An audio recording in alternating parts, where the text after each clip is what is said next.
सभी प्यारे बच्चों को नमस्कार। तो इस वीडियो में क्लास 9th मैथ जो चैप्टर हमारा बहुपद है तो इसमें 2.1 कराने वाले हैं। तो प्रश्नावली को शुरू करने से पहले जो इसका बेसिक कॉन्सेप्ट है पहले वो देख लीजिए।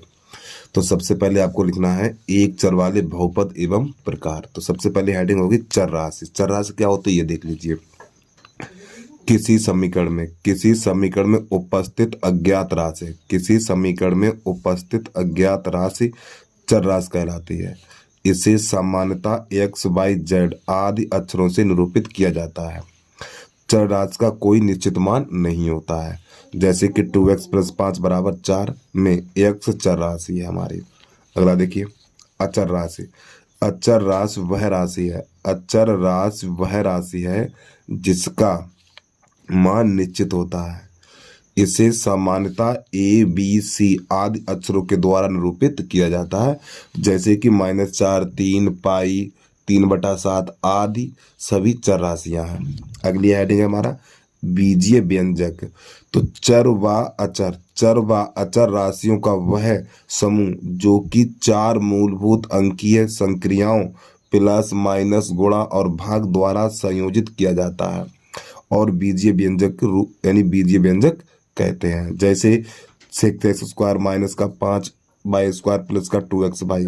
तो यहाँ पे xy क्या अचर राशियां हैं, 6 है, -5 है, 2 है, अचर राशियां हैं। तो यहाँ पे एक चर वाला बहुपद, एक चर वाला बहुपद। देखो एक चर वाला बहुपद क्या होता है जिसमें ABCD का एक ही अक्षर यूज हो, या तो x आना चाहिए या y आना चाहिए या फिर z आना चाहिए। तो एक चर वाला बहुपद कहलाता है। सुनिए इसको। ऐसे बीजीय व्यंजक जिनमें चर राशियां केवल ऋणोत्तर पूर्णांक, धनात्मक तथा शून्य, यानी कि देखो ऋणोत्तर पूर्णांक का अर्थ है जो x की घात है वो माइनस नहीं होनी चाहिए और एक परमेय संख्या के रूप में नहीं होनी चाहिए। x की घात एक पूर्णांक होना चाहिए वो भी धनात्मक। x की घात एक पूर्णांक होना चाहिए वो भी धनात्मक होना चाहिए। इसका अर्थ ये हुआ कि घात के रूप में हो एक चर वाले बहुपद कहलाते हैं, जिसे हम px, qx, rx आदि से निरूपित करते हैं। तो जैसे कि px = x⁻³ और माइनस का 6x प्लस का 10। तो यहाँ पे x की जितनी भी घातें हैं एक धनात्मक पूर्णांक है। देखो x⁻³ है, ये प्लस की है, x⁻1 है, ये प्लस है। देखो पूर्णांक क्या होते हैं प्यारे बच्चों, धनात्मक पूर्णांक। आपने संख्या रेखा देखी होगी, जो आपने एक संख्या रेखा देखी होगी, देखो आपने संख्या रेखा देखी होगी, इसके यहाँ पे 0 होता है, इधर वाली संख्याएं प्लस की होती हैं और इधर वाली संख्याएं माइनस की होती हैं। तो इधर वाली x की घात इधर वाली संख्या होनी चाहिए, कुछ भी हो। ठीक है, चलिए समझिए। अब यहाँ पे बहुपद के पद और गुणांक ये क्या होता है इसको भी देख लीजिए।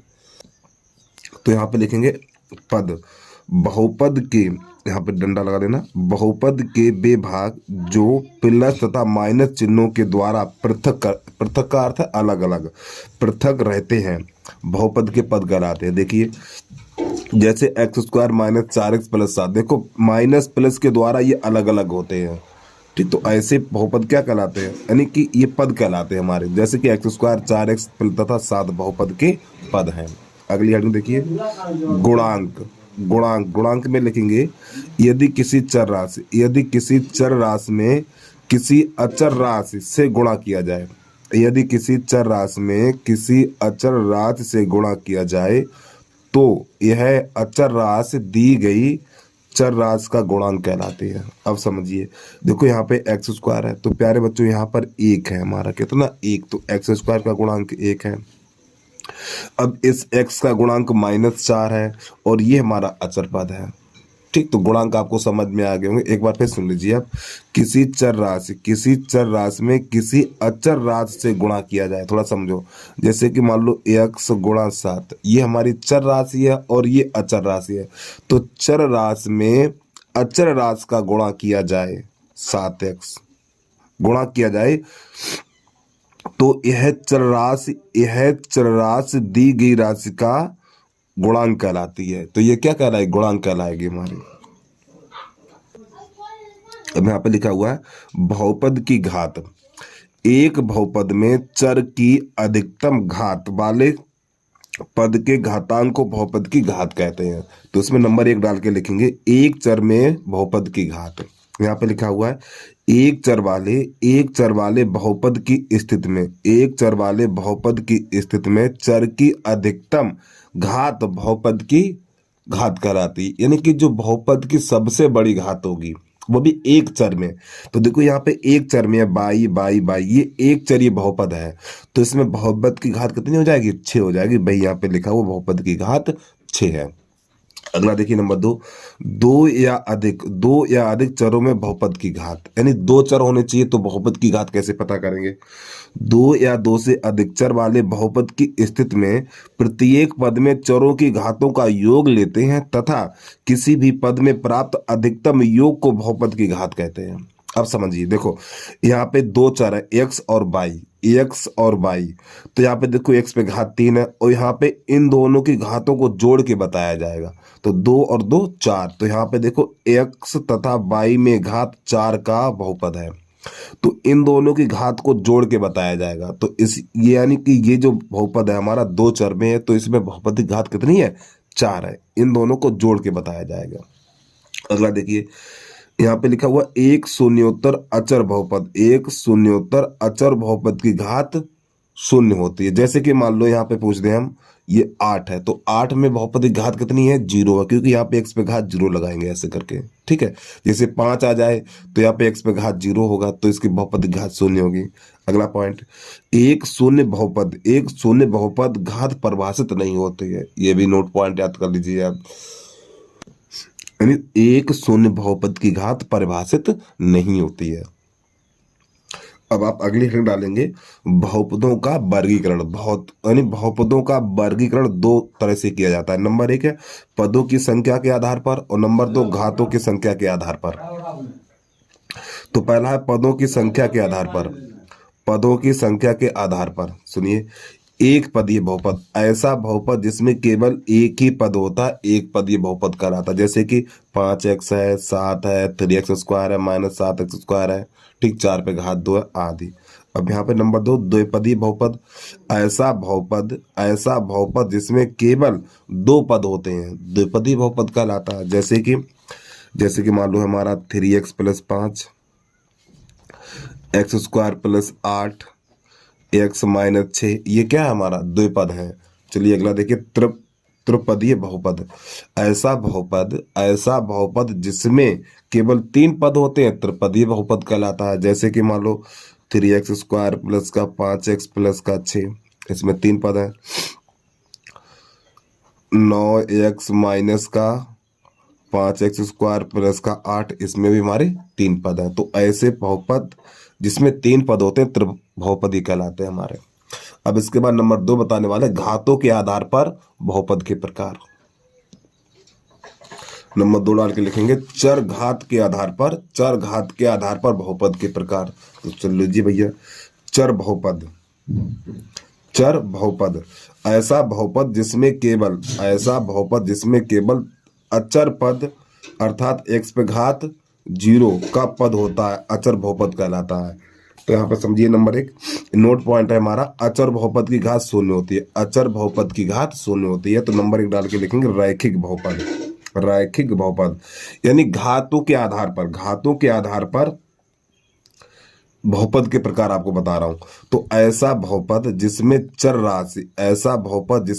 राशि की अधिकतम घात 1 होती है, रैखिक बहुपद कहलाता है। जिसमें x की घात 1 हो, y की घात हो, तो ऐसा बहुपद रैखिक बहुपद कहलाता है। जैसे कि यहाँ पे x पे घात 1 है, तो ये रैखिक बहुपद है और ये एक रैखिक बहुपद है।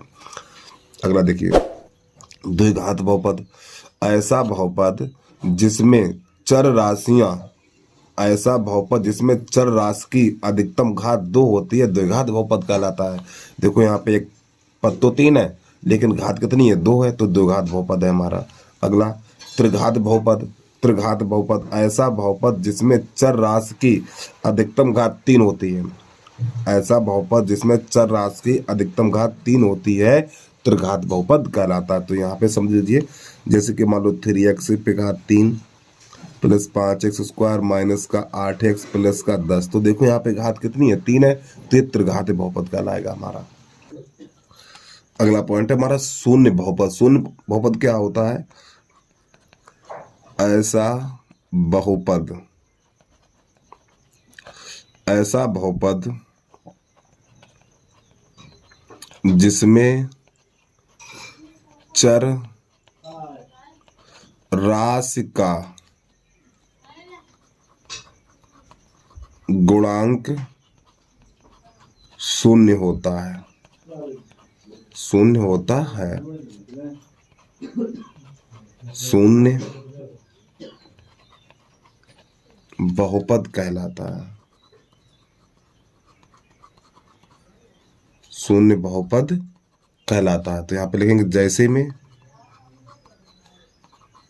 0x² प्लस 0x, ठीक है, और प्लस का 0 ऐसे करके।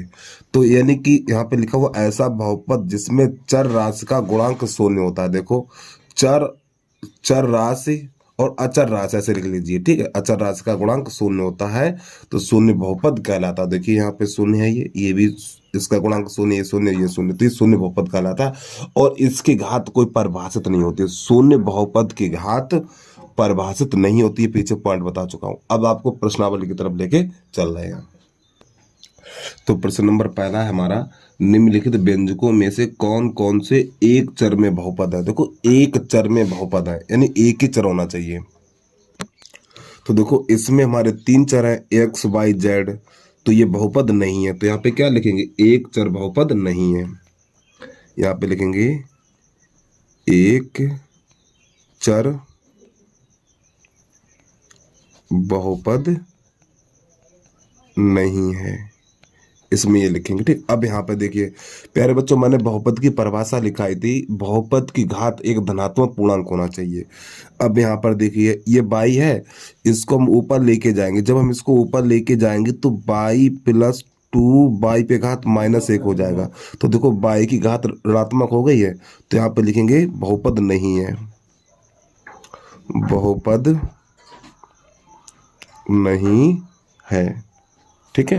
अब यहाँ पर देखिए, अब यहाँ पे टी पे घात अंडर रूट है, यानी कि अंडर रूट टी लिखा हुआ है, तो ये अंडर रूट को लिखा जाता है 3 और टी पे घात 1/2, तो ये अंडर रूट की घात होती 1/2 और प्लस टी अंडर रूट 2। अब प्यारे बच्चों देखिए टी की घात एक परमेय संख्या है, जब टी की घात एक परमेय संख्या है वो एक माइनस है तो वो बहुपद नहीं होता। तो यहाँ पे लिखेंगे बहुपद नहीं है, बहुपद नहीं है। अब यहाँ पर देख लीजिए इसमें एक ही चर यूज हुआ, यहाँ पे घात 2 है, तो इसमें लिख लीजिए बहुपद है,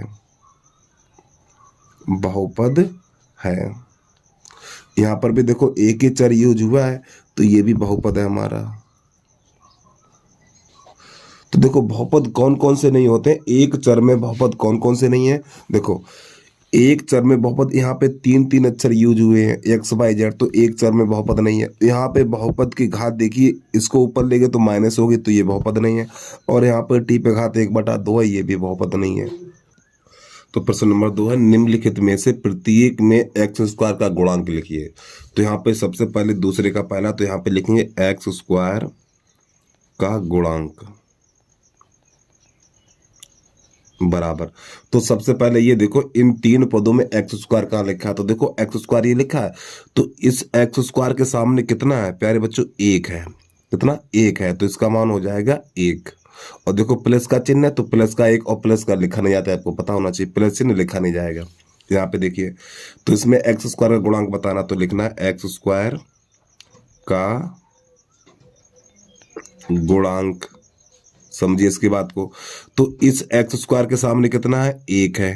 कितना? 1 है, और चिन्ह माइनस है, तो उसका गुणांक हो जाएगा -1। यहाँ पर देखिए तीसरा, तो यहाँ पे लिखेंगे x² का गुणांक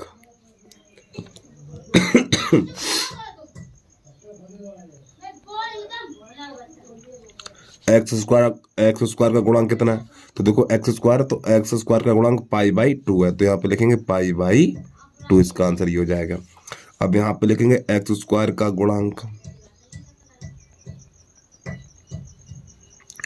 तो इसमें जो x² का गुणांक है देखिए, तो प्यारे बच्चों इसमें x² है ही नहीं, एक्स स्क्वायर वाला पद है ही नहीं, तो इसका गुणांक हो जाएगा 0। चलिए जल्दी से नोट करिए। इसके बाद प्रश्न नंबर 3 देखिए।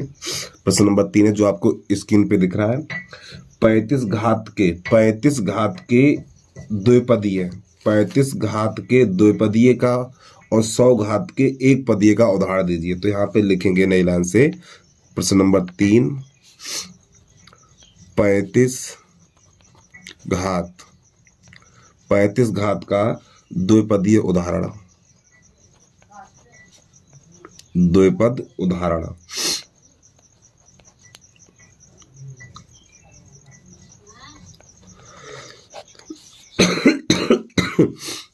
देखो 2x पे घात 35 प्लस 5 ऐसे लिख दो, x पे घात 35 माइनस 8।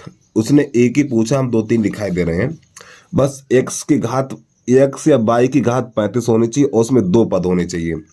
जैसे कि मान लो है 8y पे घात 35 माइनस 3 ऐसे करके। कोई भी यहाँ पे चर हम ले सकते हैं।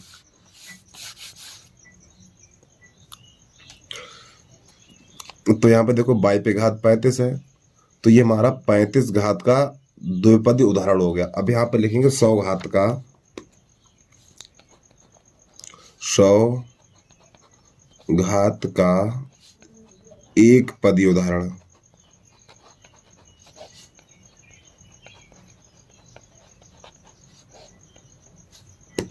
चलिए समझिए। जैसे कि मान लो 5x पे घात 100, एक ही पद होना चाहिए। x पे घात 100, y पे घात 100, 7x पे घात 100, इस प्रकार ये हमारा एक पदी उदाहरण है। ठीक है। चलिए प्रश्न नंबर देखिए 4। अब तो प्रश्न नंबर 4 है, निम्नलिखित बहुपदों में प्रत्येक बहुपद की घात लिखिए। तो देखो यहाँ पे x की सबसे बड़ी घात कितनी है? 3 है। जो अधिकतम घात होती है वही हमारा आंसर होता है। तो यहाँ पे लिखेंगे घात बराबर 3। अब यहाँ पे देखो y की घात कितनी है? 2 है। तो यहाँ पे लिखेंगे घात बराबर 2। अब इसमें देखो t की घात कितनी है? यहाँ पे t की घात 1 है। तो यहाँ पे लिखेंगे घात बराबर 1। अब ये संख्या देखो 3, यहाँ पे घात क्या लिखी जाएगी? जब भी कोई अचर पद हो, अचर पद की यानी अचर पद में बहुपद की घात 0 होती है। तो जब भी कोई अचर पद हो, 3 हो, 4 हो, 5 हो, 6 हो, तो इसकी घात 0 होती है, क्योंकि यहाँ पे x पे घात 0 लगा दिया जाता है। तो यहाँ पे घात बराबर हो जाएगा हमारा 0। और प्यारे बच्चों बता दो, x की घात 0 यानी किसी संख्या पे घात 0 लगा दो। जैसे कि मान लो x पे घात 0 है, इसका मान 1 है। 5 पे घात 0, इसका मान 1 है। और 0 पे घात 0 होती है, 0 पे घात 0 होती है तो इसका होता है इन्फिनाइट यानी अपरिभाषित। ये पॉइंट याद कर लीजिए आप, हिंदी से नोट करिए। अगला प्रश्न देखिए अब आप।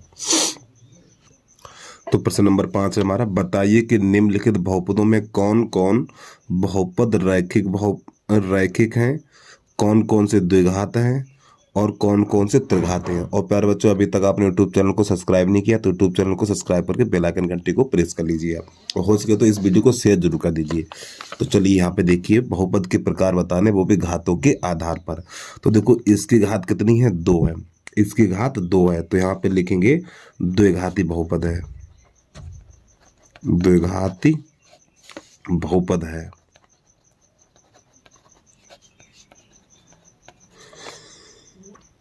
नंबर 3,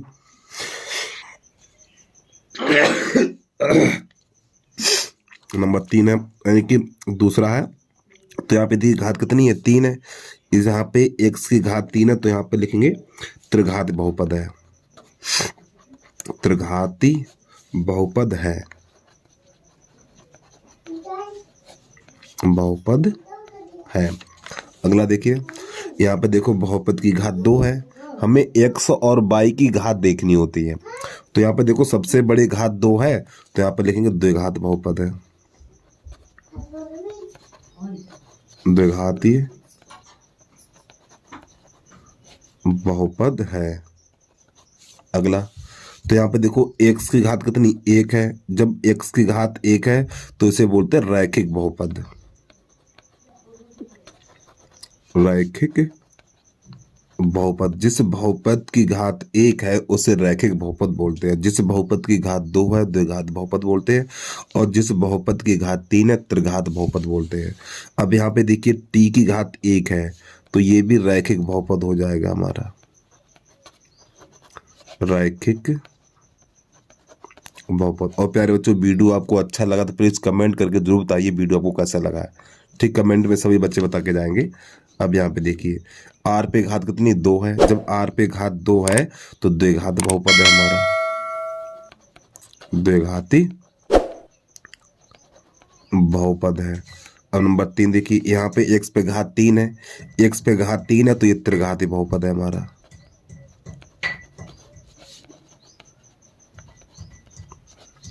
तो बस प्यारे बच्चों आज के लिए इतना ही। जय हिंद, जय भारत।